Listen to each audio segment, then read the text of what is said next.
Hey guys, Jake Galvan here. Today I'm going to show you how to navigate the course menu. You can see it's broken down into safety and environmental and soft skills. That is for this particular course that this person is taking.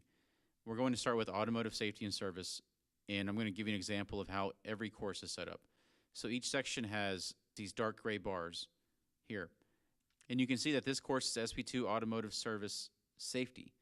Down here we have automotive service pollution prevention, and under soft skills, we have these four titles, just like we had here.